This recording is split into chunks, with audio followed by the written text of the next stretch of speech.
प्रिय बच्चों, सुप्रभात। कल हम सब वाक्य के भेद के आधार पर, रचना के आधार पर वाक्य के भेद पढ़े।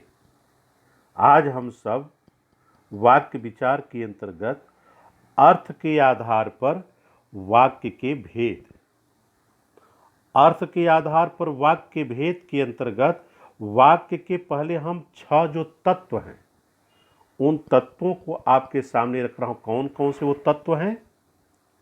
अर्थ की दृष्टि वाक्य के 6 अनिवार्य तत्व हैं। कौन कौन से? पहला है सार्थकता, दूसरा अविच्छिन्नता, तीसरा है योग्यता, चौथा है पूर्णता, पांचवा है मेल और छठवां है पदक्रम। तो हमारे वाक्य के आवश्यक 5 तत्व होते हैं। उसके पहले मैं आपके वाक्य के 2 अंग, उद्देश्य और विधेय के बारे में समझा चुका। तो आइए अर्थ के आधार पर वाक्य के भेद। अर्थ के आधार पर वाक्य के 8 भेद हैं। अर्थ के आधार पर वाक्य के कितने भेद हैं? 8 भेद हैं। कौन कौन से? पहला है विधानवाचक, दूसरा है निषेधवाचक, तीसरा है प्रश्नवाचक, चौथा है संकेतवाचक, पांचवा है संदेहवाचक, छठवां है इच्छासूचक, सातवां है आज्ञावाचक, आठवां है उद्गारवाचक या विस्मयवाचक। तो इसमें पहला है विधानवाचक। इसमें तीसरे में आप देखिएगा प्रश्नवाचक। प्रश्न के नीचे हलंत लगेगा, स के नीचे वो छूट गया है, तब वो सही माना जाएगा प्रश्नवाचक। तो आइए हम सब पहले पढ़ते हैं विधानवाचक। अब विधानवाचक वाक्य किसे कहते हैं? जिससे किसी प्रकार की जानकारी प्राप्त होती है। जिससे किसी प्रकार की जानकारी प्राप्त होती है, उसे हम क्या कहते हैं? विधानवाचक वाक्य कहते हैं। कौन सा वाक्य कहते हैं? विधानवाचक वाक्य कहते हैं। जिन वाक्यों में कार्य न करने या न होने का कथन हो, जिन वाक्यों में कार्य के न होने या न करने का भाव प्रकट हो, उसे कौन सा वाक्य कहेंगे? उसे निषेधवाचक वाक्य कहते हैं। जिन वाक्यों से कार्य के न होने का भाव प्रकट होता है, उन्हें क्या कहते हैं? निषेधवाचक वाक्य कहते हैं। अब विधानवाचक वाक्य किसे कहते हैं? जिन वाक्यों में किसी कार्य के करने या होने का सामान्य कथन हो, उसे हम विधानवाचक वाक्य कहते हैं। जैसे यहां उदाहरण के रूप में बताया गया है, भारत एक देश है। दशरथ अयोध्या के राजा थे। मीरा कृष्ण के भजन गाती हैं। सूर्य पूरब दिशा में उदय होता है। ये कौन सा वाक्य हो गया? विधानवाचक वाक्य। निषेधवाचक वाक्य, जिन वाक्यों से कार्य के न होने का भाव प्रकट हो, उन्हें हम निषेधवाचक वाक्य कहते हैं। जैसे मैं दूध नहीं पिया, मैं आज नहीं पढ़ूंगा, मैं आज नहीं पढ़ूंगा, तुम स्कूल मत जाओ, वह गणित के प्रश्न हल नहीं कर पाया। ये क्या है? निषेधवाचक वाक्य। तो पहला है विधानवाचक और दूसरा है निषेधवाचक। तीसरा प्रश्नवाचक। प्रश्नवाचक वाक्य किसे कहते हैं? वह वाक्य जिसके द्वारा किसी प्रकार का प्रश्न किया जाता है। वह वाक्य जिसके द्वारा किसी प्रकार का प्रश्न किया जाता है, वह प्रश्नवाचक वाक्य कहलाता है।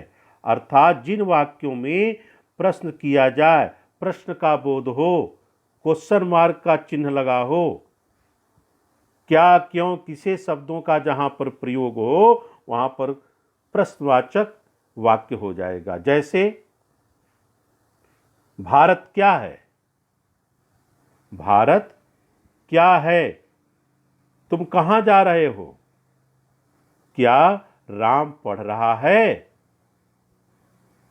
वह सीता आज घर जाएगी।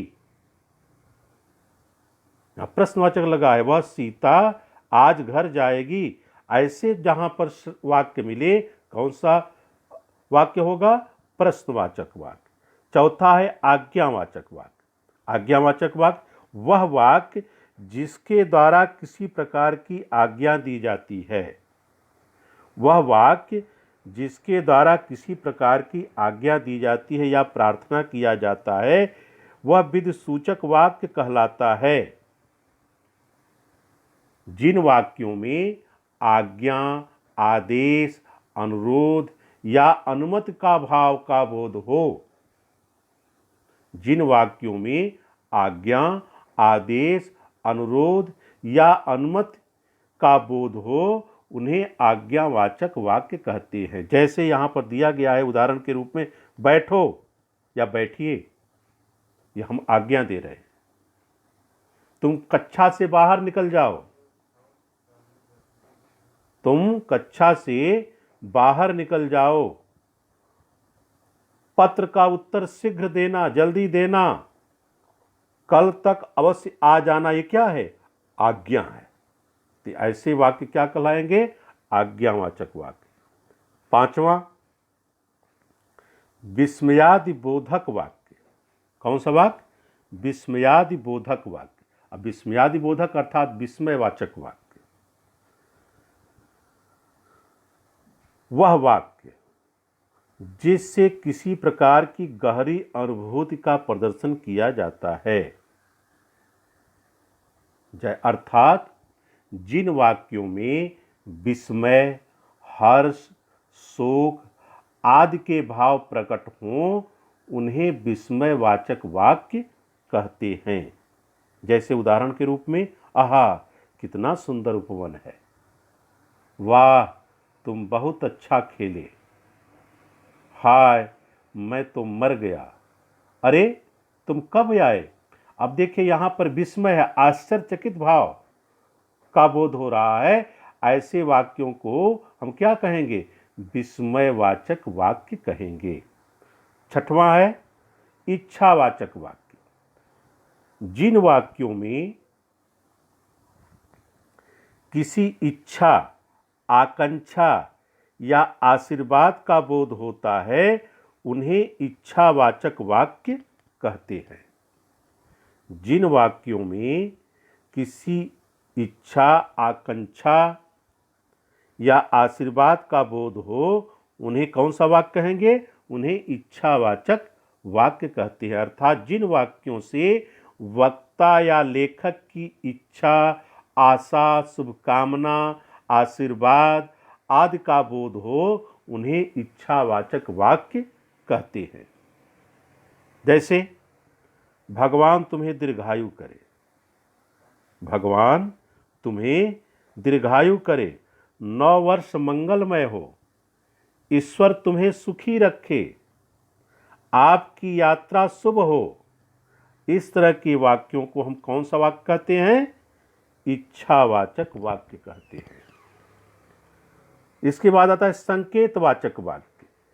जिन वाक्यों में किसी संकेत का बोध होता है, जिन वाक्यों में किसी के संकेत का बोध हो, उन्हें संकेतवाचक वाक्य कहते हैं। अर्थात जिन वाक्यों में एक क्रिया का होना दूसरी क्रिया पर निर्भर करता है, उन्हें संकेतवाचक वाक्य कहा जाता है। जिन वाक्यों में एक क्रिया का दूसरी क्रिया पर निर्भर करता है, एक क्रिया का दूसरी क्रिया पर निर्भर होना ही उन्हें संकेतवाचक वाक्य कहते हैं। जैसे राम का मकान उधर है, संकेत कर रहा है।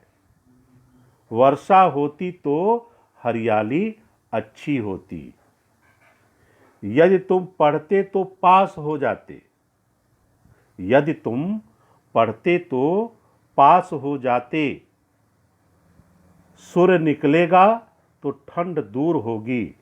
सूर्य निकलेगा तो ठंड दूर होगी। ऐसे वाक्यों को हम कौन सा वाक्य कहते हैं? संकेतवाचक वाक्य कहते हैं।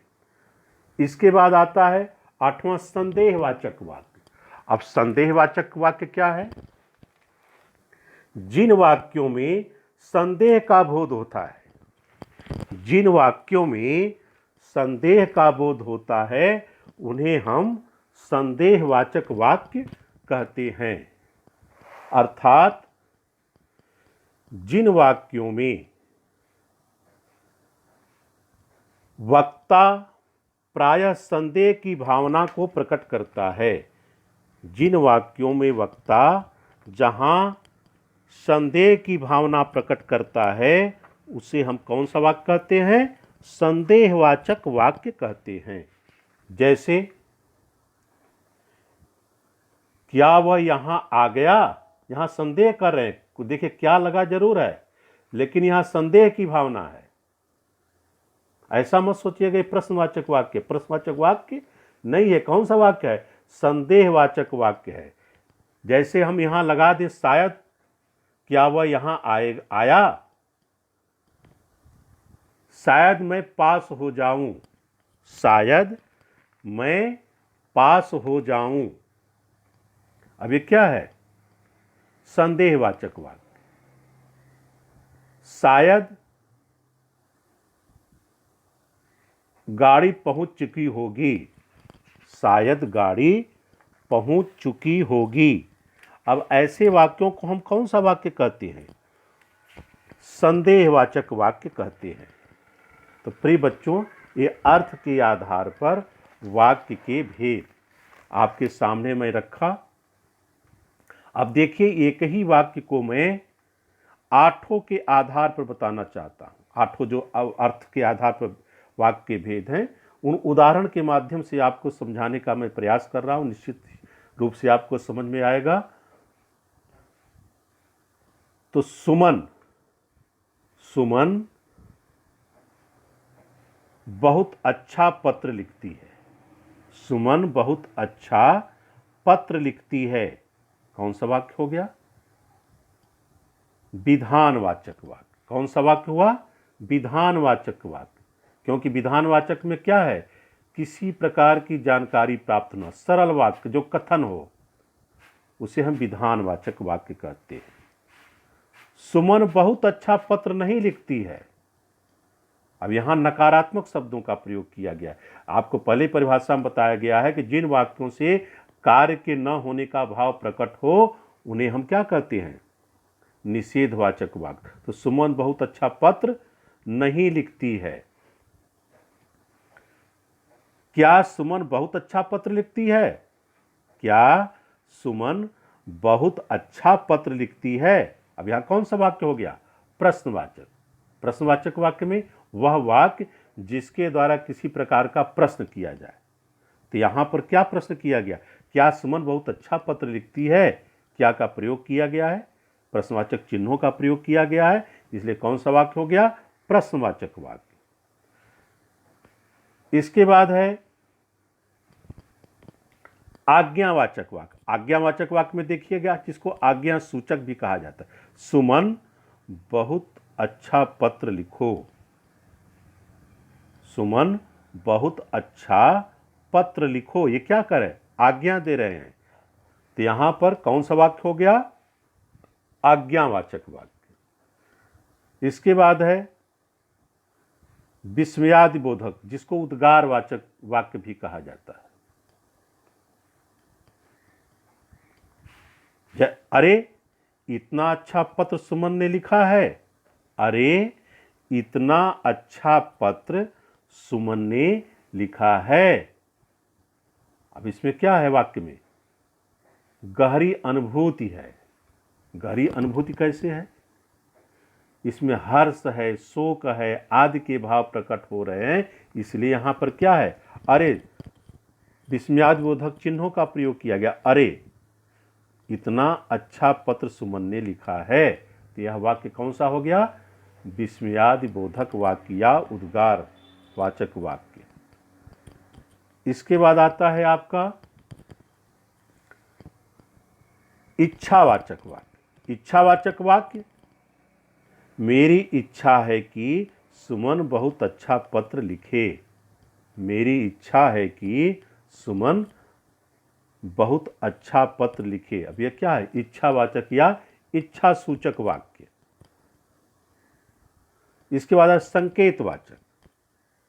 संकेतवाचक, यदि मैं कहता तो सुमन बहुत अच्छा पत्र लिखती। यदि मैं कहता तो सुमन बहुत अच्छा पत्र लिखती। कौन सा वाक्य हो गया? संकेतवाचक वाक्य। अब संकेतवाचक वाक्य के बाद संदेहवाचक वाक्य। संदेहवाचक वाक्य, संभवतः सुमन ने भी बहुत अच्छा पत्र लिखा होगा। शायद सुमन ने भी बहुत अच्छा पत्र लिखा होगा। तो यह अर्थ के आधार पर वाक्य के 8 भेदों को मैं आपके सामने रखा। निश्चित रूप से आपको समझ में आ गया होगा प्रिय बच्चों। मैं कुछ अभ्यास के लिए आपको क्वेश्चन दूंगा, उसको आप करिएगा। जैसे यहाँ भी एक उदाहरण के रूप में मैं समझा दे रहा हूँ। एक ही वाक्य है। अब एक ही वाक्य के आधार पर हम वाक्य परिवर्तन कैसे कर रहे हैं।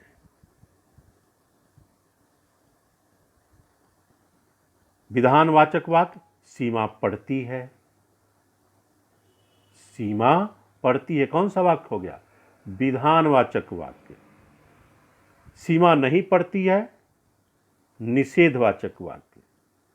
सीमा तुम पढ़ो, ये क्या हो गया? आज्ञावाचक वाक्य। यदि सीमा पढ़ती तो पास हो जाती। यदि सीमा पढ़ती तो पास हो जाती। संकेतवाचक वाक्य, क्या सीमा पढ़ती है? क्या सीमा पढ़ती है? कौन सा वाक्य होगा? प्रश्नवाचक वाक्य।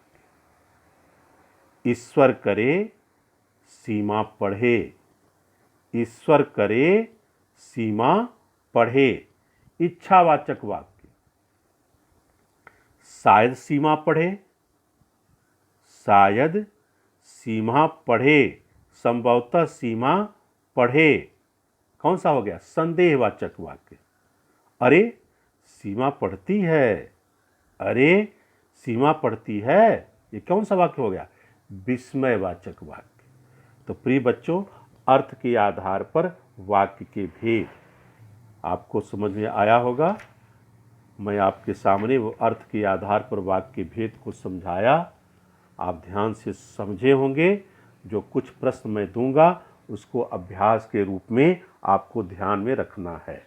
अभ्यास करिएगा तो निश्चित रूप से अर्थ के आधार पर वाक्य के भेद भी आपको समझ में आ जाएंगे। तो अर्थ के आधार पर वाक्य के कितने भेद हैं?